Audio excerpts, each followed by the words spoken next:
A traffic crash, alleged DUI, but no arrest. It's what happened in one Bay Area neighborhood. There's body cam video and a confession, but it's still not enough to charge anyone. In an investigation you'll see only on 10 Tampa Bay, our Jennifer Titus looks into an age-old law in The Wheel Witness. On this Friday night in April, deputies respond to a traffic crash. Neighbors tell them the driver fled. Deputies locate the suspect just a few streets over. Ma'am, are you okay? Yeah. All right, stop. Deputy Jenkins with the Sheriff's Office. I got to make sure you're okay. All right? What happened with your golf cart? She admits to driving the golf cart and crashing into a parked car. What happened? Did you not see the car or what happened? I did not. She says she was driving at the maximum speed. And it happened right back there? Yeah. Deputies eventually take her back to the scene She was moving. as they check out the impact of the golf cart hitting the parked car. Was the car originally right here? Yeah. And she pushed it to there? Yeah. Once again, deputies speak with the woman, Let's go all the way to the back. That way we're not standing in the roadway. telling her this time she got lucky. Be very fortunate tonight that you're not going to jail for DUI. The only reason you're not going to jail for DUI is because we don't have anybody to place you driving that golf cart. I know you're saying that you drove the golf cart, but unfortunately, you can't incriminate yourself. Neighbors in disbelief That's not okay. as the deputy explains why. Information that was relayed to me was we don't have anybody that can place her behind the wheel. That's not to true. be able. That's not what I told him, and I told him I had a That's wrong. photo I of can, her. I was. We at all her saw her earlier. behind the wheel. I can place her behind the wheel, and I can, Every person you can here- corroborate that with the 911 call, which was before anyone else. We were saying arrived it on on the scene. 911 call. But, ma'am, Okay. don't drive. Yeah. Don't drive away. I was told there was no wheel witness.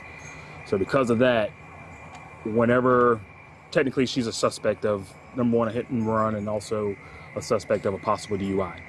Normally, whenever that happens, our protocol is we can't bring the suspect back to the scene. Because I brought her back to the scene, I can't move forward with a DUI. She did get a criminal citation for leaving the scene of a crash with property damage without giving information. The Follow up on this lesson because learned openly is flee the scene if you are drunk, so you get out of a DUI and hope that someone makes a mistake.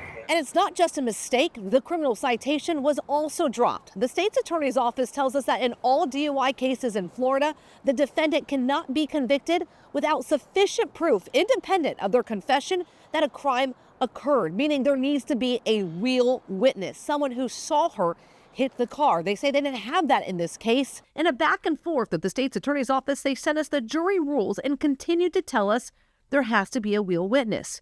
We dug even further and found this Florida statute, which says a police officer may not arrest a person for a misdemeanor not committed in his presence without a warrant. There is one exception for an officer who is at the scene of the crash and gets reliable evidence and sees that the person might be under the influence. The event was already over and time had lapsed. We sat down with Alfredo Garcia, a former prosecutor and defense attorney, to better understand the statute. It kind of seems like it's a get out of free jail card. The person is, in essence, immunized. What we're talking about is an old law that dates back to colonial and independence days where you couldn't arrest unless the misdemeanor occurred in the officer's presence. And somehow that law evolved into statutes. And it makes no sense because it's only going to create the pattern of run away and you don't have to deal with your consequences. Allison French is still coming to terms with what happened that night. this is a community with small children. This should not have happened. And it's unacceptable. And whatever your case laws or whatever, I mean, that's unacceptable.